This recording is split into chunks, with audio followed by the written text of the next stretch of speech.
Le début de l'année est plutôt mouvementé puisque nous avons appris que Nintendo avait racheté le studio canadien Next Level Games. Ce sont donc les développeurs derrière, entre autres, Luigi's Mansion 2 et 3 et Mario Smash ou Strikers Football. Bonjour à toutes et à tous et bienvenue sur la chaîne Tekendo. Aujourd'hui nous allons nous intéresser au rachat du studio Next Level Games qui a été annoncé au début du mois de janvier. Alors pour commencer, qui est Next Level Games et pourquoi devrions-nous les connaître ? Eh bien il s'agit d'un studio de développement de jeux vidéo qui a été créé en 2002 et qui a majoritairement travaillé avec Nintendo. En effet, sur la quinzaine de jeux qui ont été développés par le studio, une dizaine ont été des exclusivités pour les consoles de Nintendo. Parmi ces titres, on peut retrouver Luigi's Mansion 3, sorti en 2019 sur la Nintendo Switch, Luigi's Mansion 2 sur la Nintendo 3DS ou encore bien plus tôt sur la Wii et la GameCube, les jeux Punch-Out, Mario Smash Football et Mario Strikers Football. Et à ce propos, est-ce que vous aviez remarqué les quelques tableaux montrant les Mario Football dans Luigi's Mansion 3 ? Si ce n'est pas le cas, retournez-y faire un petit tour. Alors du coup, pourquoi ce rachat ? Tout d'abord, il faut savoir que ce n'est pas dans l'habitude de Nintendo de sortir son chéquier pour racheter des studios. Contrairement à Microsoft qui a eu le bras plutôt long pour acquérir une quinzaine de studios ces dernières années, comme l'éditeur ZeniMax, que vous connaissez plus globalement via les studios Bethesda, Arcade Studio ou id Software, Nintendo base son fonctionnement sur des relations fortes avec des studios partenaires, comme Platinum Games avec les licences Bayonetta, Astral Chain ou Wonderful 101, ou encore Grezzo avec les nombreux remakes de la série The Legend of Zelda, dont le dernier en date est Link's Awakening sur la Switch.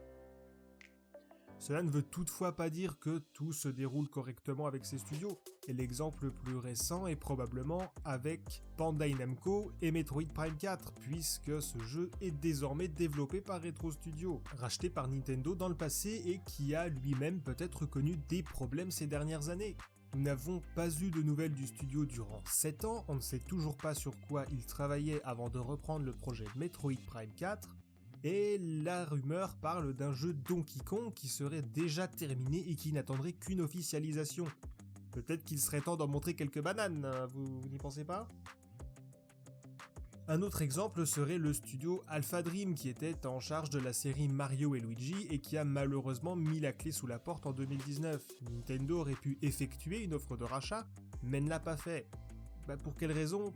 On ne le sait pas vraiment, peut-être que Nintendo souhaitait davantage mettre en avant sa série Paper Mario et n'a pas trouvé de nécessité à conserver absolument les ressources du studio Alpha Dream. Pour tout vous dire, le dernier rachat de studio de Nintendo remonte à 2007 avec le studio Monolith, que vous connaissez pour la série Xenoblade, mais Monolith travaille aussi sur des projets principaux de Nintendo, pour des tâches annexes ou des éléments bien spécifiques de leur jeu. L'exemple le plus pertinent est la carte de The Legend of Zelda Breath of the Wild. Ce sont les équipes de Monolith Studio qui ont aidé à la construction de cet espace de jeu suite à leur expertise avec la série Xenoblade. Ils travaillent d'ailleurs actuellement sur la suite de Breath of the Wild qui a été annoncée en 2019. Et si jamais The Pokémon Company écoute cette vidéo un jour, s'il vous plaît permettez à Monolith de travailler avec Game Freak. Ce serait vraiment bénéfique. Si Nintendo a racheté Next Level Games, c'est très certainement pour sécuriser l'expertise des équipes du studio, puisque les dirigeants de la société ont souhaité vendre leur part. Quand Nintendo a racheté Monolith en 2007, c'est parce que les dirigeants du studio de l'époque avaient des craintes quant à l'évolution du management réalisé par Namco, et c'est également en lien avec des problèmes de gestion que Retro Studio ou encore Indie Cube ont été rachetés par le passé. Next Level Game est un partenaire de qualité qui sait développer des jeux intéressants et qui a soit touché un public large, comme les presque 8 millions de ventes pour Luigi's Mansion 3, ou a marqué les esprits via Mario Football, dont un retour est clairement demandé par la communauté.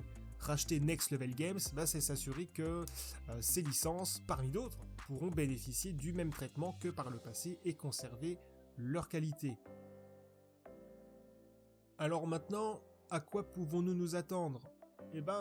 C'est encore flou. On peut évidemment imaginer qu'un nouvel opus de la série Luigi's Mansion verra le jour dans le futur, mais il faut leur laisser du temps. Je ne pense pas que nous verrons un nouvel épisode de la série sur la Switch, ou alors peut-être pour sa fin de vie d'ici 3 ou 4 ans. Comme indiqué plus tôt, nous pourrions très bien voir arriver un nouvel épisode de la série Mario Football qui s'adapterait d'ailleurs très bien à la console de Nintendo. Pouvoir faire des parties rapides et nerveuses en local ou en ligne serait une très bonne chose. Je suis personnellement confiant quant à l'arrivée d'un Mario Football sur la console.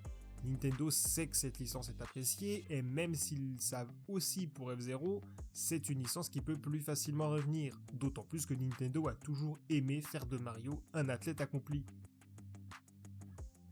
Le studio travaillera désormais en plus étroite collaboration avec Nintendo et disposera de plus de ressources. Il pourrait d'ailleurs très bien intervenir sur des projets centraux comme le fait Monolith pour apporter un vent de fraîcheur dans certaines mécaniques de jeu. Nous ne pouvons que souhaiter à Next Level Games de poursuivre dans sa lancée et de profiter de ce rapprochement avec Nintendo pour monter encore plus haut la qualité de ses prochaines productions. Le rachat du studio prendra officiellement effet le 1er mars 2021, peut-être aurons-nous de nouvelles informations d'ici là. Et voilà, c'est tout pour aujourd'hui, j'espère que le sujet traité vous a plu, n'hésitez pas à y réagir dans les commentaires et me dire si vous souhaitez, vous aussi, voir Mario refaire du football. Merci à vous d'avoir regardé cette vidéo, et si celle-ci vous a plu, n'hésitez pas à laisser un petit pouce en l'air, à vous abonner et à activer la petite cloche. À très bientôt!